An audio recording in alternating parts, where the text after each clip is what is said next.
Hey there!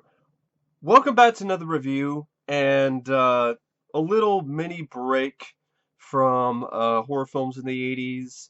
Um, Mainly because of this particular occasion, which I'd honestly been wanting to review this movie and do a retrospective of it for a long time, since it is one of my favorite slashers, one of my favorite horror films, and also one of the first slasher and horror films that I remember actually watching. So this film does have a very special place in my heart, and with the recent passing of Dr. Giggles himself, Larry Drake, who passed away yesterday, um, I really felt that I had to do something. I had to, as a tribute to Larry Drake, to his work, and to the man, I thought I had to review at least one of his films. I might even do more. We'll see. But so anyway, without further ado, let's get started, shall we? With my long delayed review and retrospective of Dr. Giggles. Dr. Giggles is a 1992 slasher horror film. It's more of a slasher than a straight up horror movie. I wouldn't say it's really the scariest film, but that's not really a problem for me. Dr. Giggles isn't trying to be scary. It's absolutely in it for the fun. It's there to be a bloody good time. And that's exactly what it is. It's not a prescription for terror, even though it says a new prescription for terror is one of the subtitles. Really what it is, it's a prescription for fun. And it's one of the most entertaining and fun slashers I've honestly ever seen. I really love this movie. There's a few problems I have with it, but they don't really affect my enjoyment of the film that much. And I really think this is a very underrated movie. I think this film deserves better. I think it deserves better treatment, and I am really, really looking forward to talking about it. So anyway, the film is directed by Manny Coto, who it's crazy. His direction in this is really, really good.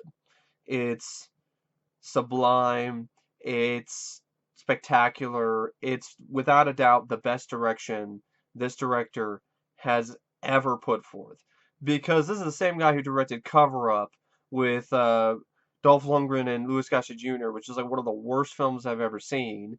And he also directed like Xenon the Sequel.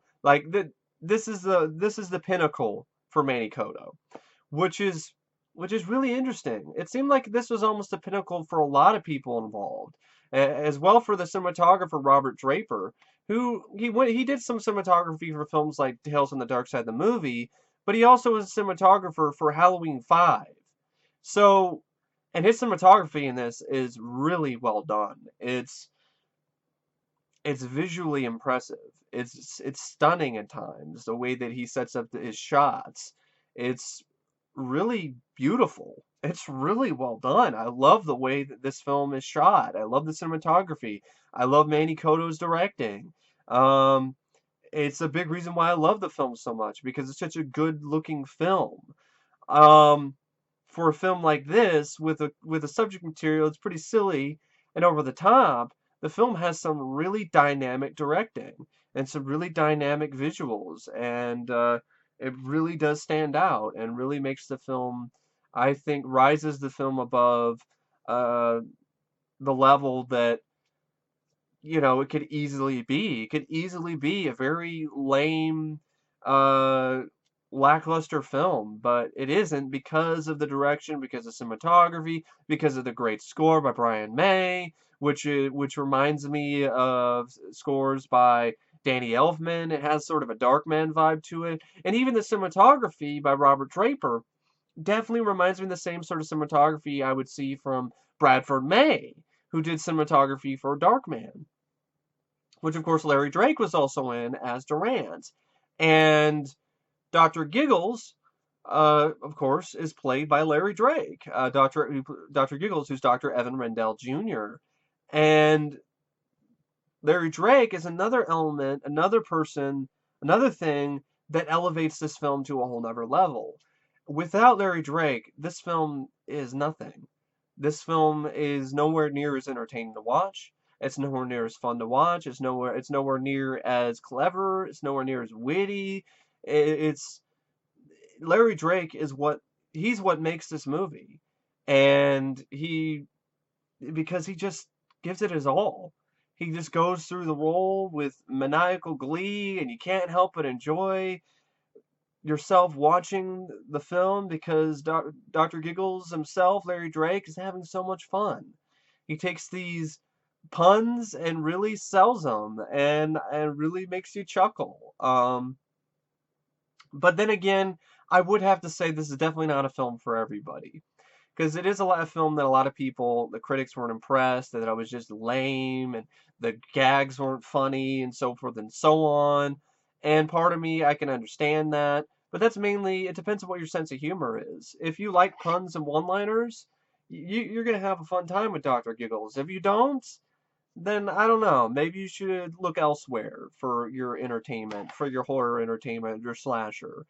Because this film is loaded with puns and one-liners. And it's got its tongue firmly in its left cheek throughout the entire movie. And and I like that. I love that about the movie. It's part of what makes the film so much fun to watch because it doesn't take itself too seriously. In some aspects, it's kind of being a satire of the slasher genre and being a little bit more, let's say, original and unique with that before even Scream or films like that. Doesn't get enough credit for kind of spoofing the genre as much as it does. Now, that's in credit to the screenplay by Manny Coto and Graham Whiffler, which I thought was actually a really good screenplay for the most part.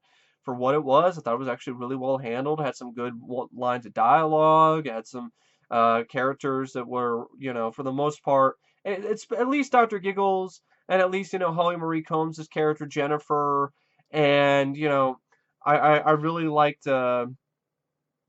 I think it's Keith Dime. I think it's trying to remember who. Yeah, I think it's I'm just trying Ratiz. Yeah, yeah. Officer Ratiz Joe Ratiz played by Keith Diamond. I thought he did a really great job. I think it was great. I also thought Richard Bradford did a good job as Officer Hank Magruder, and I think those characters are well written. I would have to say a lot of the supporting cast wasn't really that well established, but it seems like that's not really the type of film that this is. Dr. Giggles is more of the type of movie that's like, it's a body count film. Who really cares about these characters? We're just going to build up the main characters, and they're going to have people who are basically cannon fodder.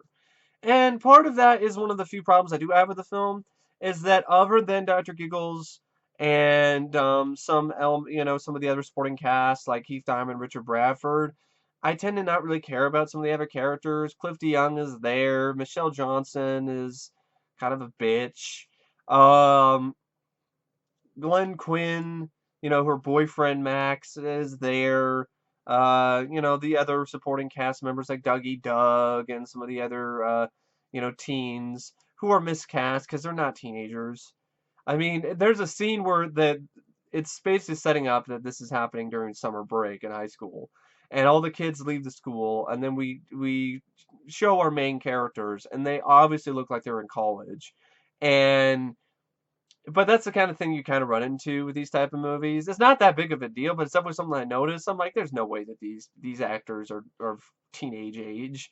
They should be they're adults. What are they doing hanging out at high school? But they're okay. I mean, they're there for the body count. That's pretty much what they're there for.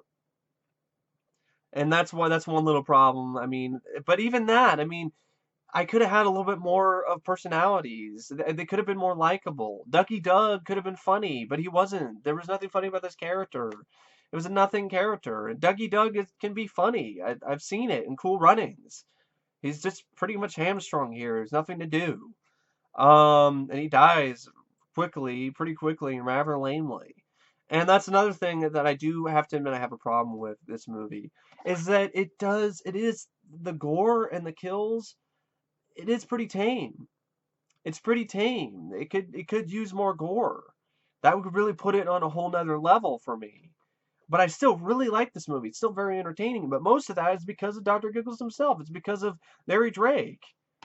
Um, and I like the concept of a doctor, going around killing people, with medical equipment and things like that. I like that. But mainly, it's Larry Drake. He was gonna make or break the film, and he made it. And for me personally, anyway. And but I'm not too upset about that because that's not the film's fault. The film did try to go all out with the gore, but the fucking Motion Picture Association of assholes wouldn't allow it.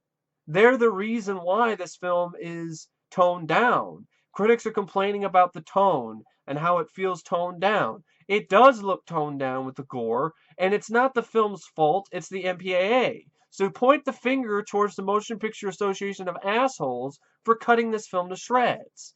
Because originally this film was gory, it was violent, and Manny Coto was talking about that in in an episode of a Killer POV podcast, which is a podcast, I guess, online.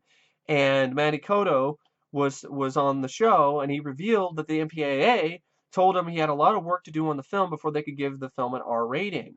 So then he had to cut out a lot of the gore because the MPAA was particularly harsh on them since horror films faced heavy censorship in the early 1990s. So yeah, that could really put the film on a whole nother level to have like some Dead Alive style gore. There are instances where you're like, man, that could have been a cool kill, but I don't see it. And that's because of the Motion Picture Association of assholes. So fuck them. So basically don't say, oh, fuck the movie because it's tame and it's toned down. No, go go you know express your displeasure towards the MPAA because that's where it deserves to go, not to the movie for being too toned down in terms of the violence. It's not the film's fault. It's the Motion Picture Association of assholes who wouldn't allow the film to be as gory as it wanted to be.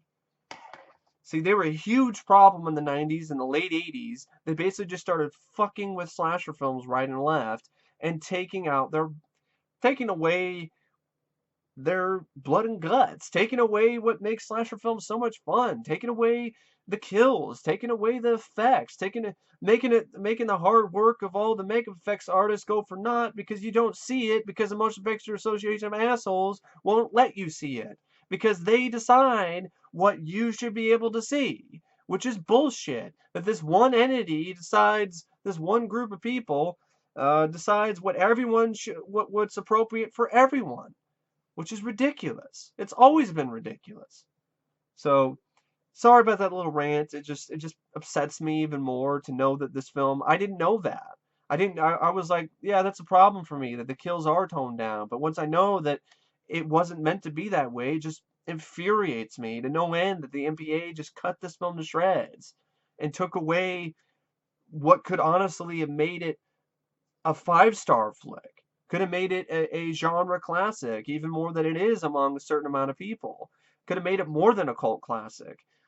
But, it is what it is. But still, fuck the MPAA. But anyway, another little bit of trivia is that actresses Jennifer Aniston and Ashley Judd, they both auditioned for the role of Jennifer, but it went to Holly Marie Combs, who I think she does a good job too. She's one of the other actors in the film that I thought did a solid job performance wise. And you have Matt Frewer, who was also considered for the role of Dr. Giggles. And I'm really glad it did not go to Matt Frewer. Because I've seen what Matt Frewer might do with some Dr. Giggles type of character as a villain, and it's not pretty. It's like Lawnmower Man 2, Beyond Cyberspace, or Generation X, that TV movie from the 90s, or, or an episode of RoboCop the series. He's just awful. He's a terrible villain. He's terrible at being a villain. I don't think no, it wasn't Matt Frewer and RoboCop the series. That was Cliff DeYoung, who's in this, but he doesn't play a bad guy. He plays Holly Marie Combs, Jennifer's dad. But yeah, Matt Frewer, hell no, absolutely not. I'm really glad Larry Drake was the one they went with because, like I said, the film would not be as memorable or one of my favorites if it wasn't for Larry Drake. And that's a testament to Larry. He's I will always remember him as a very underrated, overlooked actor who could portray a characters that were sensitive and heartwarming, but at the same time could also be a sadistic character who you could be afraid of, and also a villain that you love to hate, like Dr. Giggles in this movie, or Durant in Darkman. He was a very multifaceted actor, and I really, he did great work in Tales from the Crypt, in 2 episodes of the show. He was in All Through the House. He played the Santa Claus killer. Did a great job as the psychopathic Santa Claus, and he also did a great job as a very kind, warm-hearted butler in episode The Secret. He was also in L.A. Law. He was, I think he was also involved in, I think, Saint Elsewhere. He was great in Dark Knight of the Scarecrow. Larry Drake was always one of those actors I always thought did a good job with pretty much everything he did. Even the movie Paranoia, which I thought sucked, I thought Larry Drake was all right. He just didn't have anything to do. So, but with this film, he had a lot to do, and he was able to go all out and have fun with the character and have fun with the role, and it really did show. So anyway, yeah, the film. I also like the plot for the most part. I like the film too because it's a very straightforward plot. It just involves with this character, Jennifer, played by Holly Marie Combs, who has a heart condition. Her mother had a heart condition, and so she's kind of apprehensive about it. It's kind of making her feel self-conscious. She can't go to parties. She can't have sex with her boyfriend, because of the heart condition, and it's affecting their relationship. And then all the while, there's this crazed killer on the loose, Dr. Giggles, who's the son of a doctor. Dr. Evan Rundell used to be the small town's doctor of the town of Moorhigh, and I think Moorhigh or Moorville. And so what happened was, it's honestly a pretty tragic story. Is Dr. Evan Rendell, his wife had heart problems, and he basically lost his mind. He went crazy because he was trying to find a cure for her, and he went nuts and started killing people and taking their hearts out while they were still alive to try to see if he can, transplant their heart into his wife to save her. Well, the townspeople found out and then basically killed him. But he ended up, he had a son though, and his son was already displaying some signs of being a little bit nuts, and he ended up hiding his son, and this is a real shocking moment, and spoilers if you haven't seen this film, and I do recommend you do check this out if you're a fan of slashers, if you're a fan of horror films. I do recommend Dr. Giggles. So if you haven't seen the film, then probably, maybe stop the review. But anyway, going to serious spoilers here. He hid his son inside the corpse of his wife. So there's a really intense scene where the son basically cuts through the corpse and pops out like he's being reborn with a scalpel in his hand, and it's in the police station, and he just walks out and then just walks away. And then of course he gets caught later, and he grows up to be Larry Drake, Dr. Giggles. And the film even opens up with a great opening credits sequence, which is shot inside the bloodstream, which is a really unique way of opening up the film. And then Dr. Giggles, you see Larry Drake and what looks like a normal, he's a doctor, but you find out he's a crazy guy. He escaped from the asylum, and he's operating on some guy, and he let the crazy people out, and the movie opens up like right at the end credits. Bam! You get right into the body count. Dr. Giggles kills like a bunch of people in the hospital, open heart surgery, cuts some dude's hands off, his arms off, and puts them around this nurse's around her neck, and she's like, "Oh, doctor," And then she turns around and sees that it's Dr. Giggles. He has like he's holding the guy's arms, and he's like, he should have kept his hands to himself. So and of course he escapes. And then he goes back to his old home, which was a set that was actually built, and it's actually a great looking set. I thought it was a great set. The house that belonged to Dr. Giggles is not a real house, but a prop that was set up in a park. The crew built this prop house instead of using a real home so they could blow it up towards the end of the movie. It's a great looking prop house.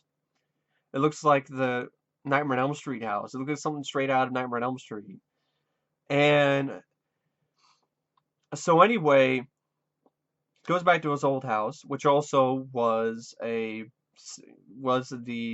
doctor's office, little town hospital for his father. Breaks in, uh, decides to start a business again. He's gonna get revenge for the death of his father, and basically starts offing people more high. And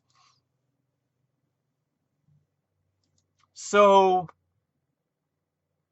how it starts is like, how this killing spree starts is kind of, there's this one guy who's a cocky asshole, wants to get in this girl's pants, and I guess he decides to go to the house and play some pranks and look for Rendell's son, because he's supposed to still be in there according to legend. And of course, Dr. Giggles is there, but he locks up, the friend ends up locking in Dougie Doug with his girlfriend so they can spend time alone, and Dr. Giggles ends up killing them. And then Dr. Giggles just goes on a killing spree, kills these people. He stabs Dougie Doug, injects him with something.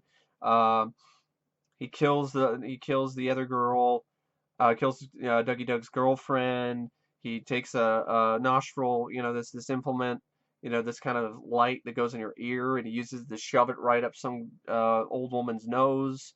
Uh, Kills this one guy in a pretty well done sequence where he thinks it's his girlfriend under the covers, and it's Dr. Giggles, and he ends up stabbing him in the dick, and he basically says, you should have. He's like, you should have. I hope you have protection, and then just stabs him. Um, and there's really cool inventive uses of camera work. Like there's a sequence where he tells this one woman to open her mouth and say "ah" with a tone depressor. The same girl that he shoves this implement up her nose, and you see a POV from inside the mouth while putting the tongue depressor down, which I thought was pretty unique. And the sequence in the carnival at the labyrinth, which is basically like a maze of mirrors, is really well done. Really great cinematography, really well edited as well. I mean, the whole film is well edited, if you ask me. And yeah, just often people. This one girl, Cliff DeYoung's girlfriend, Michele Johnson, she was crying, eating some ice cream because she's upset at what's going on with her relationship with DeYoung. And Dr. Giggles finds her, basically takes this kind of it's like a roto-rooter type of thing. Supposed to like take out, pump her stomach pumper, and he puts it in, and it just basically, takes all the ice cream out, and then like along with blood. And there's another girl who's like the slut who gets like killed with a giant band-aid. There's all kinds of crazy stuff. Um, but yeah, there's a lot of it that's cut because of the MPAA, and I always wondered that, and now I know, and now you know. Um, but yeah, the kills, they're inventive enough, and Larry Drake is so much fun to watch when he's on the screen that it's definitely worth it. It's definitely worth watching, and he delivers. He really does. He delivers the energy, the manic energy that the film needs in order to keep your interest. And I have to admit, when he does leave, the film isn't as much fun to watch. But thankfully, Dr. Giggles is in the film a lot, so there isn't a lot of time where there isn't long patches of running time where Dr. Giggles isn't on screen, which is definitely to the film's benefit. So he kills these people, and eventually he decides, well, once he realizes that Jennifer has a heart problem, he decides, well, I want to try to help her. But of course, he's crazy, so he wouldn't really know how to help her the right way. But what he's trying to do is do a heart transplant, like finish his father's work, which will probably end up killing her. But he doesn't care. He's crazy. But but at least his heart's in the right place in some instances. So I like that. That was one aspect of the script I think is overlooked, and I thought was really interesting and intriguing, and pretty unique for a film of this type. You normally don't see a movie with a slasher film where the killer is that kind of sympathetic, where he's going after the lead, not to kill them out of spite or just because, oh, I'm just going to murder this person because I'm just a cold-blooded killer. No, he's going after Jennifer because he wants to carry on his father's work and possibly maybe save her, possibly maybe give her a new working heart, but at the same time, possibly more than likely probably kill her.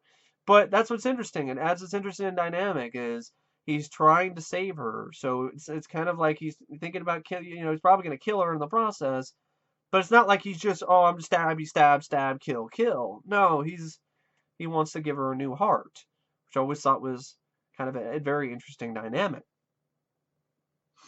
And so while this is, always trying to, he captures her, and there's a particular shot where he's got her knocked out and he's carrying her through the woods, which is, I love because it looks like something straight out of a Universal monster movie from the 30s and 40s.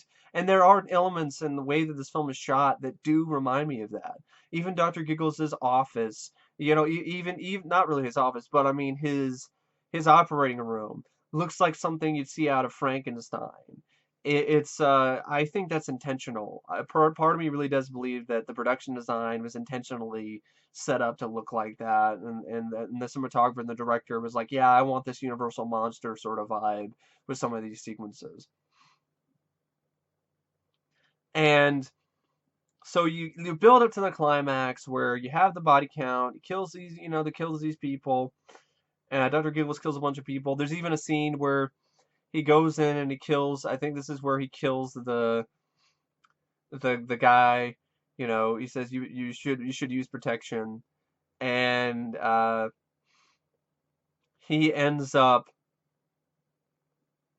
walking by this kid who's mesmerized by his video games, and he's playing Dr. Mario, and then he looks at the kid and he's like, terminal, and then walks away. I thought that was pretty cool because it's just like, I'm not gonna get bothered killing this kid because he's a lost cause. As he's here, he's like with the video game, he played Dr. Mario, and he's like, and I always remember that scene, and I have a soft spot for that scene too because it brings up some really good memories of my childhood because my aunt and my uncle, they would play Dr. Mario, and I always remember when I would go over and visit them, they'd play Dr. Mario, and they'd play against each other, and every time I see Dr. Mario playthroughs or I hear the theme song, and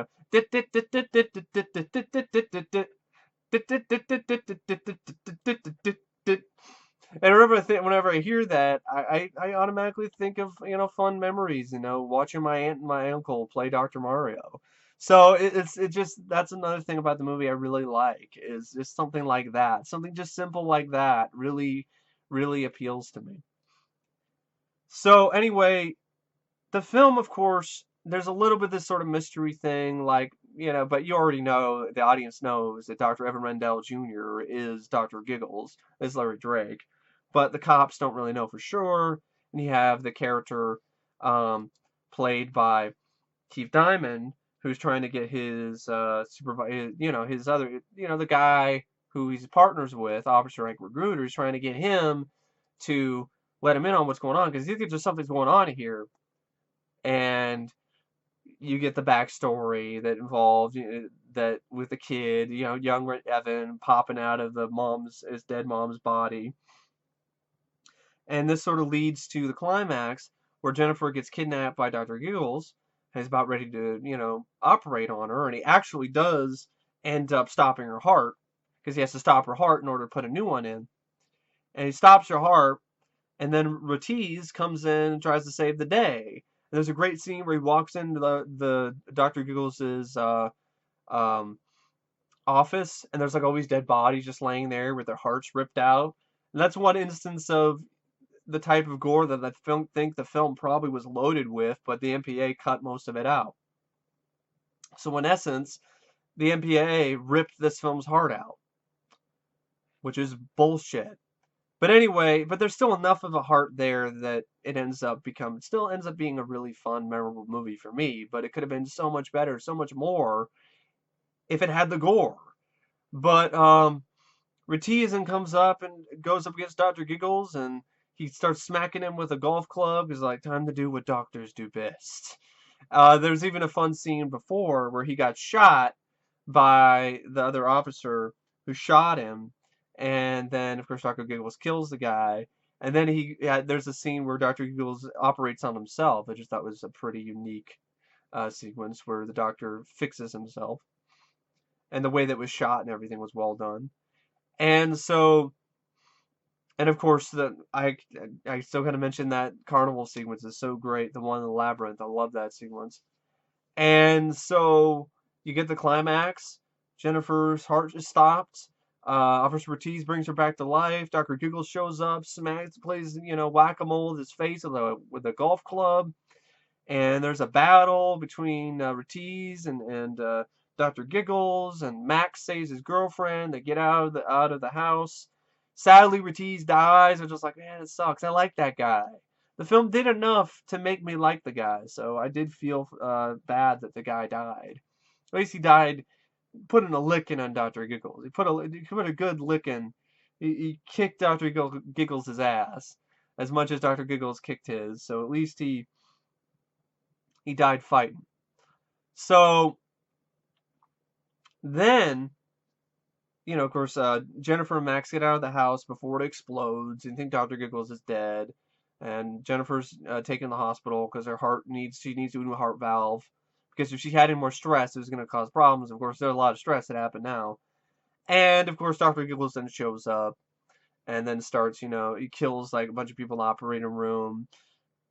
Ends up killing the one guy. He's gonna take Jennifer again, but she stands up for herself in a memorable sequence. She goes after Dr. Giggles, who's all burnt up and good practical effects, good practical makeup on his face. And he has like these new instruments that he built, and she's locked in a closet, supply closet. Dr. Giggles goes after her, but she's smart enough to take like bottles of, I think, like saline or something, throw it on the ground, and then like take the defibrillator and put it on the ground and electrocute Dr. Giggles. That was a pretty awesome sequence where he's pretty much telling her like, it's time, Jennifer, it's time to take your medicine. And she's like, how about you take some of your own medicine? Electrocutes Dr. Giggles. But of course, it doesn't kill him. And he grabs her. And then, he looks like, she's a goner. He's got her now. And, of course, because he's got her now. And I'm just trying to remember exactly. He's after he's electrocuted, he's all like, I don't feel well. And then Jennifer holds up the two large operating instruments that Dr. Giggles brought with him. And then she's like, take two of these and call me in the morning. Stabs him right in the chest in a pretty badass moment. And then I love this moment where Dr. Giggles is like staggering. He's on his knees. And he's just like, as his dying, these are his like dying words and his dying breath. And he looks at the camera. He breaks the fourth wall, and he's like, "Is there a doctor in the house?" And then he dies. And I love that. I thought it was really clever. It was really witty.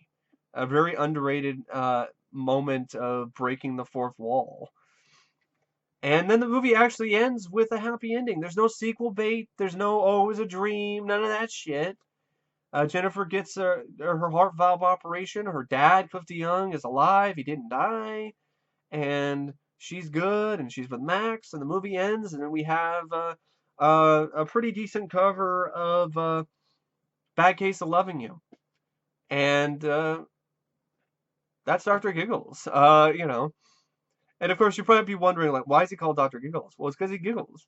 And even I love Dr. Giggles' giggle. Like, even the giggle is cool. It didn't annoy me. I know it annoys some people, but I like it. I like the. I thought it was. I actually like it. I thought it was unique and different. A nice little addition to the character. Um, but yeah, I really don't know what to say about the movie. Except it's a very fun movie with some good, one-liners, some fun puns, and some inventive kills. There's the one where he kills this guy with air pressure, the thing that measures your blood pressure. He wraps around the guy's neck and stuff, it chokes him to death with it. Um, I would love to see the uncut kills, but in the Motion Picture Association of assholes probably had cut them, and then they were left on the cutting room floor, so we'll probably never see them, which is really too bad. Um, I thought Larry Drake was effectively funny and witty as a killer, but also effectively creepy, and was definitely a character that I did not want to meet in a dark alley somewhere. I thought, Holly Marie Combs, I thought she did a good job. I think that's her name. I think that's the actress's name. Yeah, I thought she did a good job performance-wise. I liked Keith Diamond. I wish he had done more as an actor. I thought he did a good job as officer. I really did like his performance as Joe Ortiz. The score by Brian May, I loved. It was a nice mix of traditional slasher film sort of cues, as well as kind of sounded like old school Universal Monster horror music again. A nice bit of orchestral theme music. Um, Mix a little bit of Danny Elfman. Cinematography, I gushed about it. I'm gonna gush about it some more. It's really good. So, Manny Coto did a great job directing it. The writing is pretty effective. Um, it's well paced. It's fast paced. I didn't think it was boring. I don't think the film is ever boring for me personally. It's one of the most fast paced slashers I can think of. And yeah, it's not the scariest thing ever, but neither is any of the Friday the 13th sequels. Really, any of the Friday the 13th movies. But I still enjoy the films. I'm not afraid of Jason. Jason doesn't scare me. But I go into the movies for the characters and for the kills and for the body count. And for, you know, Jason. I like Jason as a character, and of course I like Dr. Giggles. They're both great horror icons to me. Dr. Giggles, I think, is a very underrated horror icon. He's a horror icon for me. I know he's only one movie, but he had a comic book by Dark Horse, which I also have, which is really gory. It's it's so gory and so bloody and violent that I swear to God the pages are like stained in blood and guts. If you ever get a chance to pick up that comic, I highly recommend it, especially if you're a fan of this movie. Definitely get your hands on the Dr. Giggles two-issue series from Dark Horse. And it's really good. And it's very, very violent. But for a gorehound like myself, it's really awesome. Maybe it's an example of how gory this film was meant to be, but then it was cut to shreds by the Motion Picture Association of assholes. I have the film on Laserdisc. I even own the soundtrack. Not the score, because there's Brian May's score, and then there's a soundtrack. Well, I have the soundtrack, which has the music from the film on it. Um, I have it on DVD. I'd like to have it on Blu-ray, but it's in a shitty double. It's in a double feature with Otis. It can't even get its own Blu-ray release. And sadly, since Larry Drake is no longer with us, we won't get new interviews with him. But thankfully, thanks to people on YouTube, I don't know if it's still up. If it is, I'm gonna put it in the link. Put a link to them in the video description down below. Is like a two-part interview Q&A with Larry Drake about Dr. Giggles, which I found online a while back. And if it's still there, I'm gonna put links to it in the video description. So make sure to check that out. So at least somebody did record the Q&A with Larry Drake. So there's that. But even I know he's passed away, but it's an example of Screen Factory waiting too long. But I would still like to see them do a Blu-ray of this, remaster it, maybe get a commentary Manny Coto, um, or do some interviews maybe with a cinematographer, talk about the makeup effects, something. I think this film deserves a special edition, like a collector's edition Blu-ray from Screen Factory. Um, because this really limited whatever release, which is interesting. This is a Warner Brothers DVD, and this film is a Universal movie. It was released by Universal Pictures. So it's weird to see that this is a Warner Brothers release on DVD, but it's a Universal Pictures horror. It's a Universal Pictures film. It was released by Universal. Um, but yeah, I really think it deserves better treatment on home video as well. I would buy a special edition Blu-ray. I would. I think especially I think it should be made even more clear, and I think we should definitely have one now, uh, since Larry Drake has passed away. At least that. I mean, you waited till after he passed away, which is bullshit. I mean, but at least we could have one. I think the film deserves that, but that's just me personally. But anyway, yeah, I really don't know what else to say. I know I talked about the film a lot, but I like the movie. I really like Dr. Giggles, so I just wanted to give it, the best treatment I possibly could. Um, and that's a review that's as however long as it's gonna be, because it's a film I do like, and it's a film I could talk about for a while anyway. Um, so yeah, I recommend it. If you haven't seen the film yet, I do recommend the movie. I think you should give it a look. If you have seen it, but you haven't seen it in a long time, I definitely do recommend you watch it again. It's the type of slasher and horror film that I miss. I miss films like this that didn't take themselves too seriously. They weren't pretentious. They were fun. They were entertaining. They were crowd pleasers. They were films that you could watch over and over again and never get tired of, because it doesn't have that ending where everyone dies. People actually live in this movie. And there's no sequel bait shit. I'm fine. It's a good one-off. And I hate that we live in a world where Dr. Giggles is is less remembered than fucking Leprechaun. There's like way too many Leprechaun movies, but Leprechaun is considered a horror icon by some people, but not Dr. Giggles. Or, this film is like forgotten about, and nobody really talks about it that much. And people talk about Leprechaun and fucking Sharknado and stupid shit like that. I mean, that sucks. I definitely think this film definitely deserves a lot more attention than it gets. That's why I wanted to talk about it for 40 minutes, because it deserves that and then some, if you ask me. But anyway, yeah, I really don't know what to say about the movie, except it's a rate out of 5 stars. I'd give the movie 4.5 out of 5. Like I said, the only problems, it could have a little bit more gore, but that's not the movie's fault. It's the MPAA, but still, I really would have liked to have seen more gore.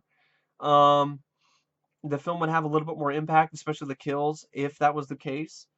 Um, and some of the supporting cast, especially the other than the police officers, I think they could have been a bit stronger, maybe fleshed out a bit more. But other than that, I don't find anything else wrong with this movie. I think it's a movie that left me in stitches at times, laughing, because it's, fun lines like he cuts a Cliff DeYoung, and then he's like, "You think that's bad? Wait till you see my bill."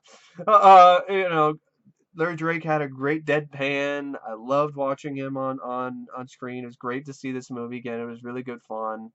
Um, and I definitely have a bad case of loving Dr. Giggles.